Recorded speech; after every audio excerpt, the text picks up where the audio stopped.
Chris Krebs, once hailed as a guardian of American democracy, now finds himself a casualty of the very system he swore to protect. His crime? Defending the integrity of the 2020 U.S. presidential election. As director of the Cybersecurity and Infrastructure Security Agency, or CISA, Krebs stood firm against a tidal wave of disinformation, declaring the election the most secure in American history. This bold assertion, though grounded in fact, put him on a collision course with then-President Donald Trump, who refused to accept the election outcome. Krebs's unwavering commitment to truth over political expediency did not sit well with the Trump administration. In a move that sent shockwaves through the cybersecurity world, Krebs was abruptly fired via presidential tweet. This public humiliation, however, was just the tip of the iceberg. A year later, Trump would unleash a series of actions designed to punish Krebs and dismantle the very cybersecurity apparatus he had helped build. The irony is not lost on those familiar with Krebs' work. Here was a man who had dedicated his career to safeguarding the nation's digital infrastructure, only to be cast aside for upholding the very principles he championed. His story serves as a stark reminder of the fragility of truth in an era of hyper-partisanship and the vulnerability of even the most secure systems to the whims of those in power. But Krebs refused to be silenced. In April 2025, he took the stage at the RSA conference, a major cybersecurity gathering, and delivered a blistering critique of the Trump administration's assault on cybersecurity, igniting a firestorm of controversy and raising profound questions about the future of U.S. cyber defenses. Trump's vendetta against Krebs extended far beyond a public dismissal. In a move widely condemned as an abuse of power, the former president ordered a Justice Department investigation into Krebs, alleging without evidence that he had conspired to rig the 2020 election. This baseless inquiry was widely seen as an attempt to intimidate and discredit Krebs, silencing any further dissent.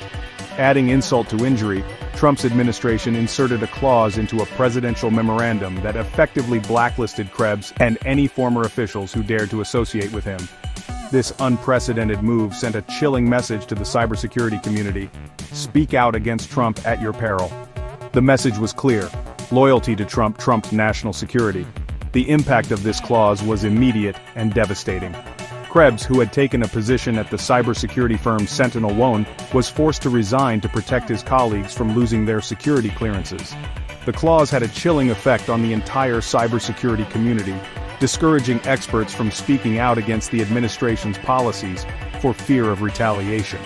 The Trump administration's actions against Krebs were not just about settling a personal score. They were part of a broader pattern of undermining and dismantling U.S. cybersecurity infrastructure. The cuts to CISA, the sidelining of experienced officials, and the relentless attacks on anyone who dared to question the administration's approach to cybersecurity painted a bleak picture of the future of U.S. cyber defenses. The atmosphere was electric as Chris Krebs took the stage at the RSA conference in San Francisco. This was his first public appearance since his unceremonious firing, and the cybersecurity community was eager to hear what he had to say. Krebs did not disappoint. In a searing indictment of the Trump administration, he denounced the recent cuts to cybersecurity programs as reckless and dangerous, warning that they left the nation vulnerable to attacks from foreign adversaries. His voice shaking with emotion, Krebs described the current state of U.S. cybersecurity as dire.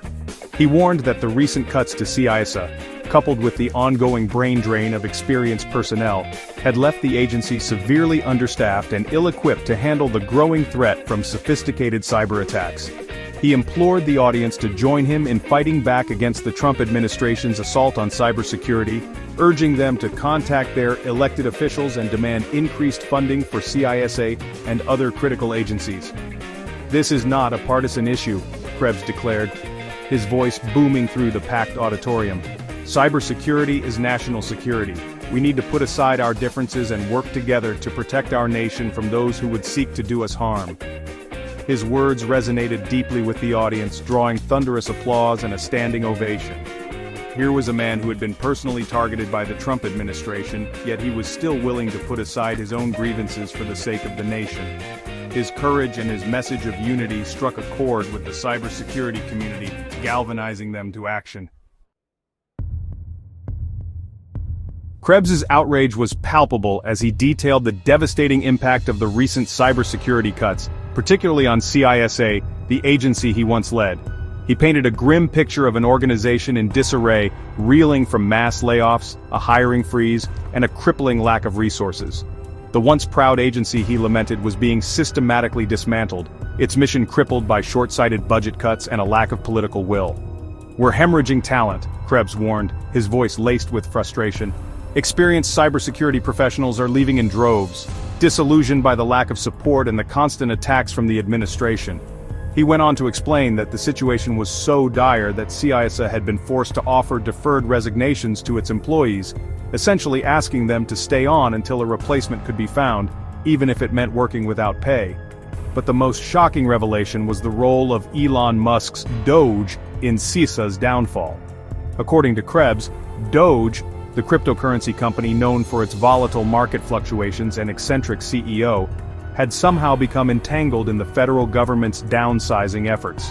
While the exact nature of Doge's involvement remained murky, Krebs hinted at a shadowy backroom deal that had diverted crucial funding away from CISA and into Doge's coffers. The revelation of Doge's involvement sent shockwaves through the cybersecurity community. Many expressed disbelief that a cryptocurrency company with no experience in cybersecurity could have such a profound impact on the nation's cyber defenses. Some speculated that Doge's involvement was part of a larger scheme to privatize cybersecurity, handing control of the nation's digital infrastructure to private corporations with little accountability. Section 5. Shadows over cybersecurity agencies in limbo. The fallout from Trump's vendetta extended far beyond CISA, casting a long shadow over the entire U.S. cybersecurity apparatus. Krebs, in his address, highlighted the plight of other key agencies, now adrift in a sea of uncertainty. The National Security Agency and U.S. Cyber Command, once formidable forces in the digital realm, found themselves rudderless, lacking the steady hand of confirmed leadership. Trump's dismissal of General Timothy Hoff, a highly respected figure in the cybersecurity community, left a void at the helm of these critical organizations, further eroding morale and hampering their ability to respond effectively to emerging threats.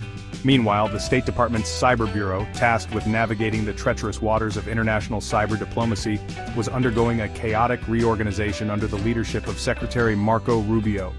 Krebs, without mentioning Rubio by name, alluded to a lack of focus and a disturbing politicization of the Bureau's mission, warning that it could undermine America's standing in the global fight against cybercrime and weaken its ability to build international coalitions. These agencies, once symbols of American technological prowess and cyber dominance, were now shadows of their former selves, starved of resources, plagued by uncertainty, and reeling from a loss of experienced leadership. The cumulative effect of these setbacks, Krebs warned, was a dangerous erosion of America's cyber defenses, leaving the nation increasingly vulnerable to attacks from foreign adversaries and criminal syndicates. Krebs's stark assessment painted a bleak picture of the state of U.S. cybersecurity, a stark contrast to the bold pronouncements of cyber dominance that had characterized previous administrations. The Trump administration's actions, he argued, had not only weakened America's ability to defend itself in cyberspace, but also emboldened its adversaries, who were now more likely to test the nation's resolve and exploit its vulnerabilities. Section 6. Standing with Krebs, a divided front. Krebs' impassioned plea did not fall on deaf ears. Within the cybersecurity community, a wave of support for the disgraced former director surged. Social media platforms buzzed with messages of solidarity, using hashtags like #StandWithKrebs and #MakeCISA Jen Easterly, Krebs' predecessor at CISA, took to LinkedIn, her post a rallying cry for the cyber community. "We cannot stand idly by," she wrote, her words echoing Krebs's own call to action. "The time for complacency is over. The time to fight back is now." Her post, shared widely, garnered thousands of reactions, a testament to the respect Krebs commanded within the cybersecurity ranks. However, beyond the confines of the cybersecurity world, the response was more muted. While some media outlets, notably MSNBC and NBC, provided extensive coverage of Krebs's speech and the issues he raised, others downplayed or ignored his warnings. The Electronic Frontier Foundation, a staunch defender of digital rights, issued a carefully worded open letter in support of Krebs, but it garnered only a handful of signatures from major cybersecurity companies, highlighting the industry's reluctance to openly challenge the Trump administration. This lukewarm response underscored the challenges Krebs faced in rallying broader support for his cause.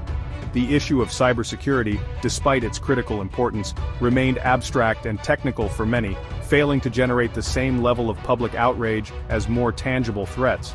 Moreover, the Trump administration's relentless attacks on the media and its success in sowing doubt about the legitimacy of the 2020 election had created an environment where even the most credible voices like Krebs struggled to be heard above the political din. Despite the challenges, Krebs's speech marked a turning point. His willingness to speak truth to power, even at great personal risk, resonated deeply with many in the cybersecurity community and beyond, galvanizing them to action. His message was clear: cybersecurity was not a partisan issue but a national imperative, and the time for complacency was over.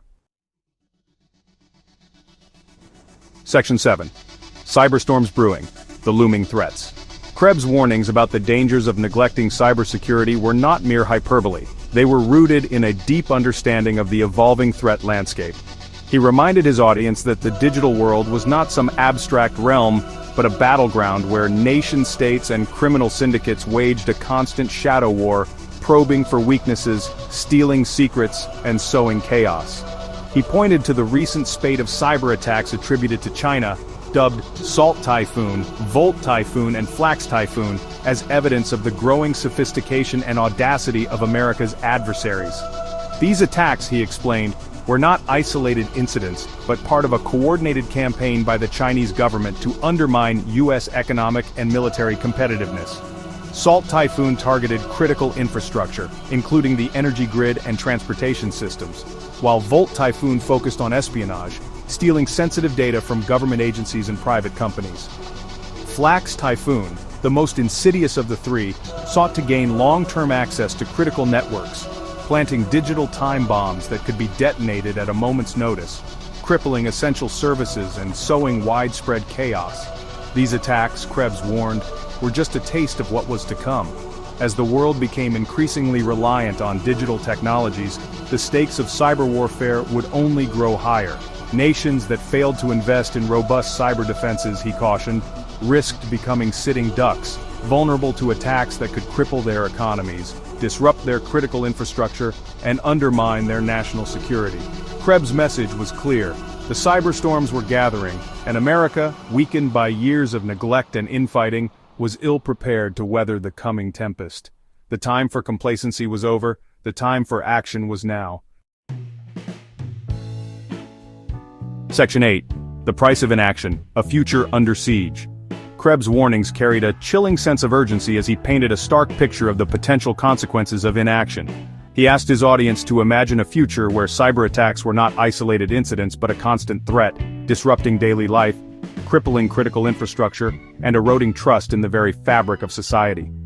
He described a world where hospitals were forced to turn away patients because their systems had been held hostage by ransomware, where cities were plunged into darkness because hackers had taken control of their power grids, and where financial markets were sent into freefall by malicious actors manipulating stock prices with impunity. He spoke of a future where disinformation campaigns, fueled by sophisticated artificial intelligence, sowed discord and division, undermining democratic institutions and eroding public trust in government. He warned of a world where cyber warfare became the norm, with nation-states launching devastating attacks on each other's critical infrastructure, leading to widespread blackouts, communication outages, and economic collapse. This dystopian vision, Krebs stressed, was not some far-fetched science fiction scenario. It was a very real possibility if the United States failed to heed the warnings and take immediate action to strengthen its cyber defenses. The longer the nation waited, the more vulnerable it became, and the higher the price it would pay. The choice, Krebs argued, was clear. America could either invest in its cyber defenses, rebuild its cybersecurity workforce, and reclaim its leadership role in the digital world, or it could continue down the path of complacency and neglect, sleepwalking into a future where cyber attacks were not a matter of if, but when and where the consequences were catastrophic. Section 9. Make CISA Great Again, a rallying cry. As Krebs concluded his speech, a hush fell over the audience. The weight of his words, the urgency in his voice, and the stark choices he presented hung in the air. But amidst the sobering warnings and the grim predictions, a glimmer of hope emerged. Krebs, ever the optimist, refused to succumb to despair. Instead, he ended his speech with a call to action, a rallying cry that echoed through the auditorium and beyond. "We can do this," he declared, his voice filled with conviction. "We have the talent, the technology, and the resources to build the most secure cyber nation on Earth. But we need to act now. We need to invest in our people, our technology, and our partnerships. We need to make cybersecurity a national priority, not a partisan football." And then, with a knowing smile, he uttered a phrase that would reverberate through the cybersecurity community and beyond: "Make CISA great again." The audience erupted in applause, their cheers a mix of relief, admiration, and renewed determination. Krebs' words, both a scathing indictment of the past and a hopeful vision for the future, had struck a chord. He had reminded them that despite the challenges, despite the setbacks, there was still time to act, to course correct, and to build a safer, more secure digital world. His speech was not just a wake-up call. It was a call to arms, a call to reclaim America's leadership role in cyberspace, and to ensure that the digital future, for all its promise and peril, remained a future worth fighting for.